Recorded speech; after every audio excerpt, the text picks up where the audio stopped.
The music hadn't even reached the chorus when I realized something was wrong. It wasn't loud. It wasn't obvious. Just a shift, like the air itself had taken a step back. I remember looking at my wife's face, the way her smile hesitated for half a second too long. And in that moment, something inside me tightened. I didn't know it yet, but that was the exact second everything began to fall apart. I've always believed that a man's greatest achievement isn't his career, his wealth, or even his reputation. It's his family. And for most of my life, I thought I had built mine right. My son, Ayan, was the kind of boy every parent quietly hopes for. Respectful, focused, kind in a way that didn't feel forced. He wasn't perfect, but he listened. He cared. And more importantly, he never made us feel like we were just background figures in his life. My wife, Samina, always said, "We didn't raise him to succeed. We raised him to stay human." And he did. Even when he moved to the city for his career, even when his world got bigger and faster, he still called his mother every night. Not out of obligation, but because he wanted to. So when he told us about her, we trusted him. Her name was Hira. The first time I heard it, it sounded soft, gentle, like someone who would bring calm into our home. And when we finally met her, she didn't disappoint, at least not at first. She spoke politely. She dressed simply. She knew when to speak and when to stay quiet. The kind of balance that instantly wins over parents who are quietly evaluating everything. But what mattered most wasn't her behavior. It was the way my son looked at her. There was certainty in his eyes. Not excitement. Not infatuation. Certainty. That was enough for me. The engagement was small. Just close family. I remember watching Hira sit beside Samina, helping her adjust her dupatta before the ceremony began. It was a small gesture, but it stayed with me. "She's thoughtful," my wife whispered to me later that night. And I nodded, because I wanted to believe it too. Still, there were moments, tiny ones, the kind you don't talk about because they feel too insignificant, like the way Hira would sometimes correct Ayan in front of others. Not harshly, but just enough to shift attention, or how she'd laugh a second too late at certain jokes, like she was calculating reactions instead of feeling them. Once, during dinner, Samina offered her more food, and Hira smiled, but there was a flicker in her eyes. Not irritation, not anger. Just restraint, as if accepting kindness was something she had to consciously manage. I noticed it, but I said nothing. Because when your son is happy, you learn to silence your doubts. The wedding preparations took months. And those months, they changed things, not dramatically. Not in ways you could point to and say, "There, that's the problem." It was slower than that, quieter. Hira began taking more control over decisions, which at first seemed natural. It was her wedding, too, after all. But gradually her tone shifted. Suggestions became preferences.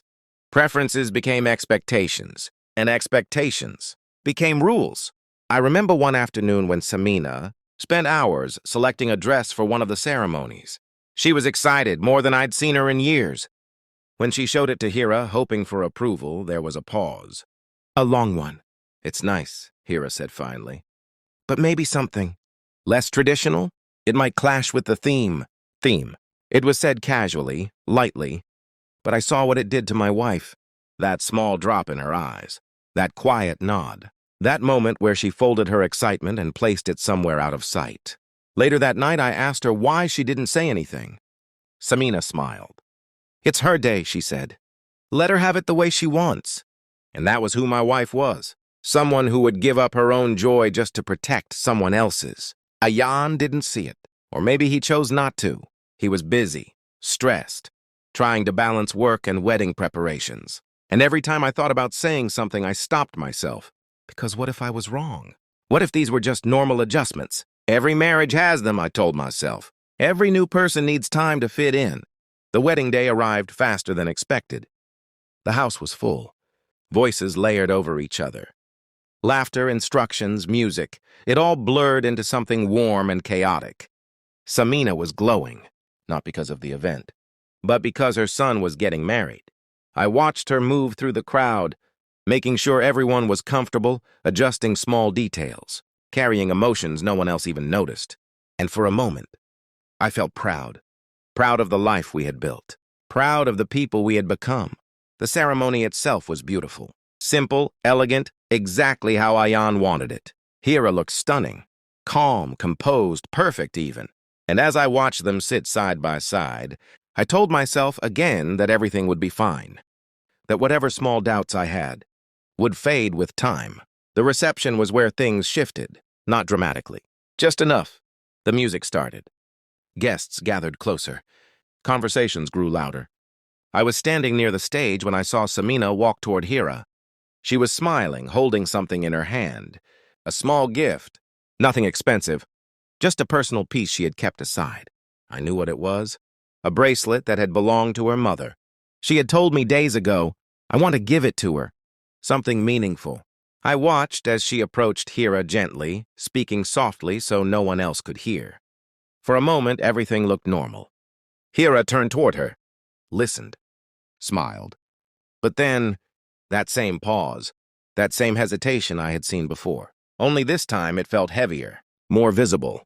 Hira's eyes shifted, briefly scanning the people around them. And then she said something. I couldn't hear the words, but I saw what they did. Samina's smile faltered. Not completely, just enough. My chest tightened. Took a step forward without realizing it. Something wasn't right. The music felt louder now. Or maybe everything else had gone quiet. I watched Hira lift her hand slightly. A small movement. Too quick. Too deliberate. And in that exact second, I knew. Something was about to happen that couldn't be undone. I started walking toward them. Faster now. My heartbeat sinking with every step. Samina didn't move. She just stood there, still holding that bracelet, still trying to smile, and Hira, she looked directly at her. No hesitation this time, no softness, just something cold, something final. And just as I reached the edge of the crowd, everything changed. The sound didn't echo. It didn't need to. In a hall filled with music, laughter, and 100 overlapping conversations. That one moment cut through everything like silence itself had taken control. My wife didn't cry. That's the first thing I remember. She didn't step back, didn't react the way most people would. She just stood there, her hand still slightly raised, the bracelet trembling between her fingers, as if her body hadn't yet understood what had just happened. And for a second, just one, I couldn't move either. Because my mind refused to accept it. Not here, not today, not in front of everyone. The music slowed, then faltered completely. People turned. Whispers began, low and uncertain, like a ripple no one wanted to be part of but couldn't ignore. I reached Samina first. Are you all right? I asked, my voice quieter than I expected. She nodded, not because she was, but because that's what she had always done, protected others, even when she was the one hurt. Her eyes didn't meet mine. They stayed fixed somewhere beyond the crowd, as if she was trying to find a version of reality where this hadn't happened. Hira stepped back. There was no panic on her face, no regret, just a tight expression, controlled, calculated. She needs to understand boundaries, she said, not loudly, but clearly enough for those closest to hear. And just like that, the room shifted again, not toward anger, toward confusion, because people didn't know what they had just witnessed. Was it a misunderstanding, a reaction, or something deeper? I turned to Ayan. He stood frozen, a few steps away. His expression caught somewhere between disbelief and hesitation. Hira, he started, but the word didn't fully form. She didn't look at him. Her focus remained on my wife. As if this moment, this confrontation, mattered more than anything else in that room. Samina, I said gently, placing my hand over hers, lowering it slowly. Let's sit down. She resisted for a fraction of a second. Then she nodded. Not because she agreed, but because she didn't want to create a scene. Even now, even after everything, we moved toward a quieter corner. I could feel eyes following us. Questions forming, judgments waiting. But none of that mattered. All I could think about was the woman beside me, who had spent months giving, adjusting, staying silent. Silent. Only to be met with something I still couldn't fully process. Did I do something wrong? She asked softly once we sat down. That question, it stayed with me. Not because of the words, but because of what they revealed, even after being disrespected. Her first instinct wasn't anger. It was doubt. No, I said firmly. You didn't. She nodded again, but I could tell she didn't believe me. Because when kindness becomes a habit, you start blaming yourself for other people's cruelty. Across the hall, I could see movement. Ayan and Hira were speaking now. His posture was tense, confused. Hers unchanged, calm, composed, unmoved. I stood up. Not in anger, not in impulse, but with a clarity I hadn't felt all day. There are moments in life where you don't react. You decide. And this was one of them. I walked toward the stage, where the event coordinator stood near the sound system, trying to manage the sudden disruption. "Give me a minute," I told him quietly. He hesitated, then nodded. I picked up the microphone. Not to embarrass anyone, not to expose anything, but because silence in that moment felt like the wrong choice. "Thank you all for being here," I began. My voice was steady, not loud, but clear enough to reach every corner of the room. Today was meant to be a celebration, a joining of two families, a beginning. I paused, not for effect, but because I needed to choose my next words carefully. Sometimes beginnings show us truths we didn't expect to see. The hall remained quiet. No whispers now, just attention. "I want to say something very simple," I continued. "Respect is not a formality. It's not something you display when people are watching. It's something you carry, even in the smallest moments." I didn't look at Hira. I didn't need to. The message wasn't for her alone. I placed the microphone back. No accusations, no confrontation, just truth. Then I stepped down and walked back to my wife. "Let's go home," I said. She looked at me surprised. "But the ceremony—" "It's done," I replied gently. Not the wedding, but something else, something more important. Ayan approached us before we could leave. "Dad, please," he said, his voice low. "It's a misunderstanding." I looked at him, really looked. And for the first time that day, I saw something I hadn't noticed before. Not confidence, not certainty, doubt. "I'm not asking you to choose," I said calmly. "I'm asking you to understand."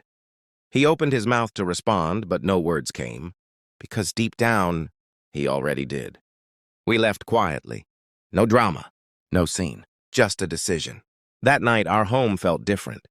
Not empty, but heavier. As if something invisible had followed us back and settled into the walls. Samina placed the bracelet back into its box. Carefully, gently, like it still held value. "I shouldn't have tried," she whispered. I sat beside her. "You did what you believed was right," I said. "That's never wrong." She leaned back, closing her eyes. And for the first time in years, I saw her tired. Not physically, but emotionally. I walked into the other room, picked up my phone, and stared at it for a long moment. Not because I didn't know what to do, but because I understood exactly what it meant. There are moments when you protect peace, and there are moments when you protect dignity. They are not always the same. I scrolled to a number I hadn't called in years. Someone who didn't owe me anything, but respected me enough to listen. My thumb hovered for a second. Then I pressed call. The line rang once, twice. Then a voice answered. Calm, familiar. "Hello?" I didn't waste time. "I need a favor," I said. A pause. Then, "What kind?" I looked toward the room where my wife sat in silence, then back at the darkness outside the window. "The kind," I said slowly, "that makes sure no one ever forgets how to treat people again." And as the line went quiet, I knew this wasn't the end of something. It was the beginning of everything that would follow.